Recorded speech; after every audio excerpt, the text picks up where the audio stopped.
Hi friends, welcome to another edition of ConneXion Kids. We're talking all about rising up together this month, and we have another awesome adventure for today. Our big idea for this week is Jesus gives encouragement. Can you repeat that with me? Jesus gives encouragement. Hello, Chicken Nuggets. It's me, Carl. And I'm Vanessa. Welcome to Grow TV. Welcome to Grow TV! Hosted by Carl, where we have fun with our friends, talk about Jesus, and go over everything the Bible has to offer. Now once again, welcome to Grow TV!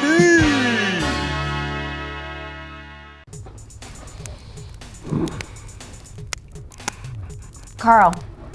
Psst, Carl. Are you going to start? What? Oh, yeah, sure. Hey, kids. Today we're gonna count our fingers.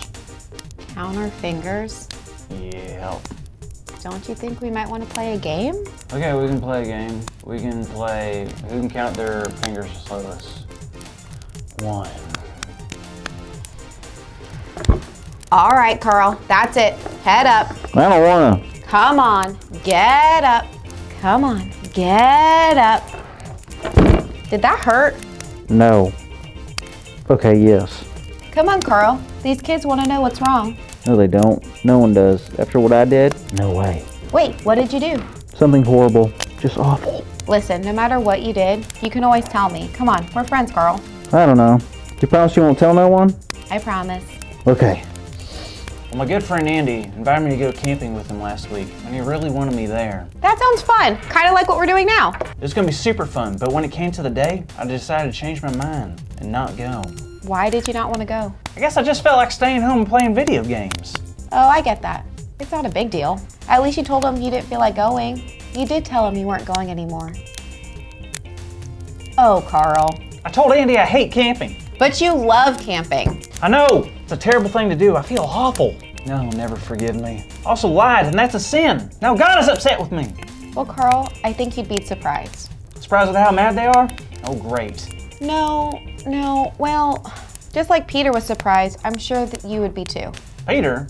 Peter, the teacher at the high school that smells like a pineapple? No, Peter in the Bible, the disciple. Oh, yeah. What about him? Well, you remember last week's story, right? Sure. We talked about how Jesus overcame death. He died for our sins, and then 3 days later, he rose back up to life. Yep, but you do remember what happened before that story, right? I can't. Well, after Jesus was arrested, all the disciples scattered because they were scared of being arrested for being a follower of Jesus. One time, there were people coming up to Peter accusing him of knowing Jesus, but each time he was asked, he said he didn't know Jesus. What? He's lying. He knows Jesus. He was a disciple, for crying out loud. He was Jesus' friend. I know he lied 3 times and denied Jesus by doing it. He really did something really bad. Oh, I know what that feels like. So after Jesus had died, Peter returned to fishing. Oh, he went back to his old job. He must have been down in the dumps, huh? Probably. I mean, he spends years with Jesus and begins to truly depend on him. And bam! Ruins his relationship with his friend and his teacher by turning his back on him not once, not twice, but thrice. Yeah, it certainly had an effect on him. So while they were fishing, a man walked out on the shore and realized they were not catching anything. He called out to them and told them to cast their net on the other side of the boat. They listened and then bam! They caught so much fish that they couldn't even pull the net up. That was their lucky day. Thank goodness that guy helped him out. That sounds exactly like something Jesus would do. Wait, you're telling me that was Jesus? Of course, it wasn't just some random guy, it was Jesus. What? He was raised from the dead, then he decided to go help out the disciples? How awesome! Did they recognize him? They did. They were so happy to see him. But Peter was so ready to see him, he couldn't wait. He took off his cloak and jumped in the water and got to Jesus as fast as he could. But I bet Jesus wasn't as happy to see Peter after the whole I don't know Jesus thing. That's what you think. But nope. Jesus sat down and talked to Peter, and it was a surprising talk. Surprising how? Well, after they got done eating, Jesus asked Peter a question 3 times. Jesus asked if Peter loved him, and 3 times Peter said yes. Then what did Jesus say? He told Peter to feed his sheep. I wasn't aware Jesus was an owner of sheep.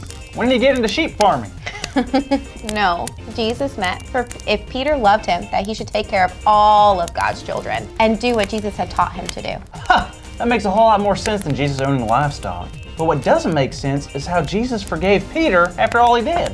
No, it doesn't make sense, but that's what's amazing about Jesus. He does things that go against what we think is normal. His love and forgiveness goes beyond anything we could ever understand. That is awesome and super refreshing to hear.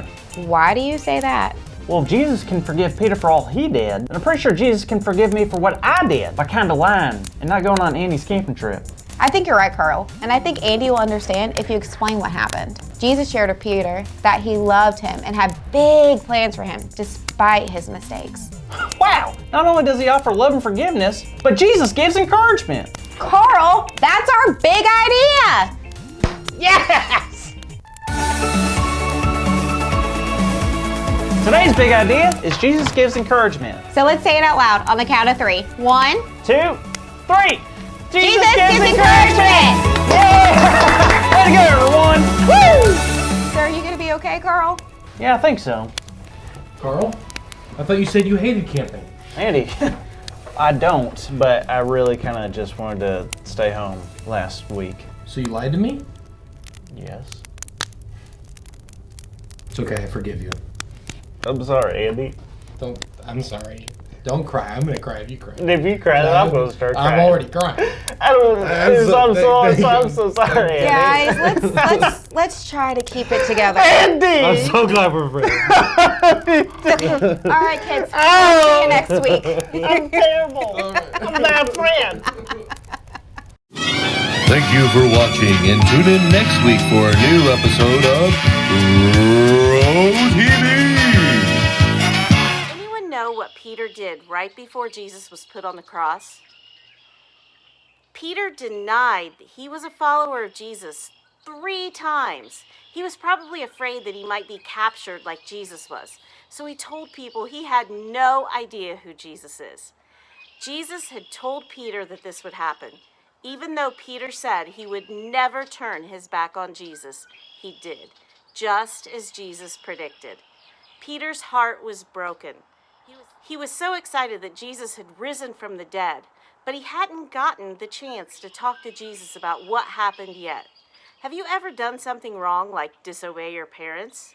Well, maybe they knew about it, and you knew you'd be in trouble, but they haven't talked to you about it yet. Well, one day the disciples were out fishing. A lot of time had passed, but they weren't catching anything. Nothing seemed to be going right. Then someone appeared and told them to cast the net on the other side of the boat. The net filled with a bunch of fish. The disciples realized it was Jesus on the shore, and Peter was so excited. Peter jumped out of the boat and swam to shore to see Jesus. When Peter got to shore, Jesus invited Peter to sit and eat. The other disciples followed after they brought the boat to shore. And Jesus simply asked Peter if he loved Jesus. Of course Peter did. Jesus gave Peter a mission to take care of Jesus' followers everywhere. It didn't matter what Peter had done. Jesus wanted Peter to know that he was forgiven and chosen to do something special for God.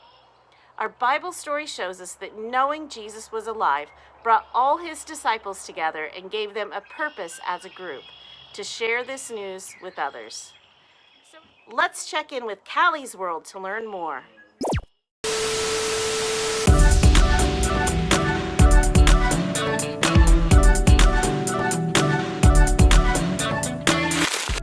Hey! So, I know you're gonna say, tell me more about that hiking trip. I definitely will. While the singing and tent building was fun and interesting, there was one day that I really didn't feel so awesome. Well, let me tell you what happened. So, we hiked to a spot where we could do some fishing. I keep forgetting there aren't any ovens or microwaves in nature. My dad took my brother and me fishing, and it was more difficult than it looked. I've watched plenty of videos on the internet, but it's not as easy as it looks. So, my brother caught a fish. We were there for an hour trying to catch food to cook and to eat, and I caught nothing.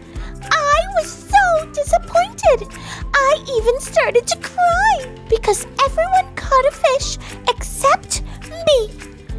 But my dad made me feel loads better. He came over and told me that we could all share the catch and that I'd eventually catch one too. It reminded him of a great story you can find in the Bible. Want to hear it? Yeah, me too. It's time for our Bible story. Today we learn a story about Jesus and one of his disciples, Peter. In this story, the disciples are out fishing without Jesus. They sat and they sat and they sat, but they caught no fish. They kept sitting and waiting, but still nothing. Peter became so disappointed. Then someone called out to them and told them to try putting their nets on the right side of the boat. They did just that, and then fish filled their nets. When they saw this, Peter and all the disciples knew that the person who called out to them was Jesus. Peter was so excited, he swam to where Jesus was standing on the shore. Jesus had started a fire and was preparing breakfast for the disciples. Jesus even told them to bring some of the fish they had just caught. After they had finished eating, Jesus turned to Peter and asked him a question Peter didn't expect. Jesus asked Peter if he loved Jesus more than anything. Jesus asked him this same question 3 times, and Peter told him yes every time. Then Jesus told him, since he loved Jesus, to take care of everyone who follows him. Even when Peter made a mistake, Jesus didn't turn him away. He welcomed him and encouraged him. He cheered him up, gave him hope, and let him know he still loved Peter very much. Jesus let Peter know that he could still do big things for God, no matter what he had done in the past. The disciples knew Jesus, but the world didn't know him the way the disciples did. So Jesus told Peter to go and tell people about Jesus, to encourage them like Jesus encouraged him, and to love them by sharing the wonderful news of Jesus. I realized I'm not great at fishing yet. My dad then told me sometimes we try to do things and they don't work out the way we want them to. We might even give up, which is what I did. But sometimes all we need is some extra help and encouragement. Look, Allie is calling me. Hey, Allie, how are you? A lot better. And I have some great news. Someone found Jeppy. That's great. Is he home with you now? Yes, right here. Thanks, Callie, for being my friend and encouraging me. Oh, Allie, I'm so happy to hear. Me too. Talk later? Absolutely. That was the best news, right? Allie thanked me for my encouragement. My dad encouraged me. I'm so happy Jesus understands our struggles and that Jesus gives encouragement. So let me continue telling you what happened. So my dad took me out alone after I calmed down a little and showed me again how to fish. It took some time, but thanks to my dad's advice, I didn't give up this time, and I caught a fish. Gotta run now, though. It's time for lunch. Peace out, friends. Thanks for tuning in and growing with me. Thanks for watching, kids. Before saying goodbye, our memory verse for this month is from Romans chapter 10, verse 9. If you declare with your mouth Jesus is Lord and believe in your heart that God raised him from the dead, you will be saved. Bye, kids. Have a great week.